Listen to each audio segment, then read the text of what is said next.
আমার যদি কিছু থাকতোই আজকের এই ভাইরালের যুগে, সেটা কি বের হতো না? 90-এর দশকের শেষের দিকে ঢালিউডে এক ঝড় উঠেছিল।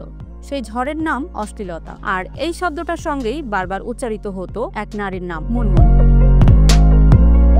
কেউ বলছে তিনি ছিলেন অশ্লীলতার রানী, আবার কেউ বলছে তিনি ছিলেন বলির পাঠা। কিন্তু আসল সত্যিটা কি ছিল?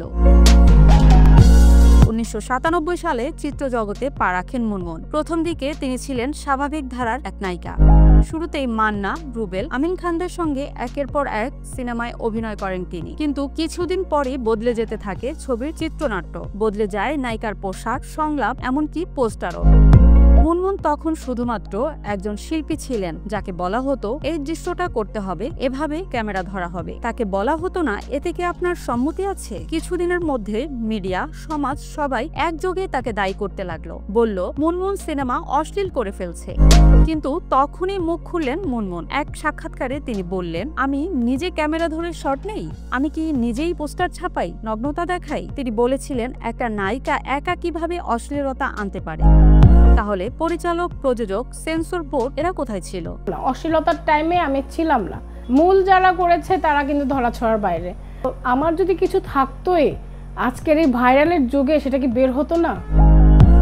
তৎকালীন সিনেমার বাজেটটা ছিল অনেকটা তেল কম দিয়ে মচমচে ভাজা খাওয়ার মতো অবস্থা, অর্থাৎ কম বাজেটে বেশি উত্তেজনা, এই ছিল মূলনীতি। আর সেই সুযোগে কিছু প্রযোজক এমন চিত্রনাট্য বানাতো যেখানে নায়িকা ছিল শুধু দর্শক টানার উপকরণ। মুনমুন এটারও উত্তর দিয়েছিলেন, বলেছিলেন আমি যদি বিক্রি না হতাম তাহলে এই সিনেমা চলতো না। আমার নামে টিকিট বিক্রি হতো, আর পর্দার আড়ালে আমাকে অশ্লীল বলা হতো। একটা সময় ছিল যখন নায়িকারা মুখ খুলতে পারতো না, কিন্তু মুনমুন সেই ধারা ভাঙেন। মুখ খুলে বলেছিলেন, আমি নিজের ইচ্ছায় কিছু করিনি, আমাকে বাধ্য করা হয়েছিল একটা সিস্টেমে ফেলে, আমি সেই সিস্টেমের শিকার। তিনি একমাত্র অভিনেত্রীদের একজন যিনি মুখ খোলেন সাহসের সঙ্গে। তাকে নিয়ে হাসাহাসি হয়েছে, কিন্তু দিন শেষে সে বলেছিল একটাই কথা, নায়িকারা যদি পাপী হয় সেক্ষেত্রে সিনেমার পরিচালক, পৃষ্ঠপোষকরা কি নির্দোষ? মুনমুনের ক্যারিয়ার ছোট ছিল, কিন্তু সেটাও ঝড়ের মতো। তিনি আজ সিনেমায় নেই, মিডিয়া থেকেও অনেক দূরে। তবে প্রশ্নটা থেকে গেছে, একজন নারী যখন সিস্টেমের শিকার হয় তখন তাকে আমরা অভিনেত্রী না বলে ডাকি অশ্লীলতার প্রতীক। আমরা কি তার সাহসকে দেখি, না তার পোশাক?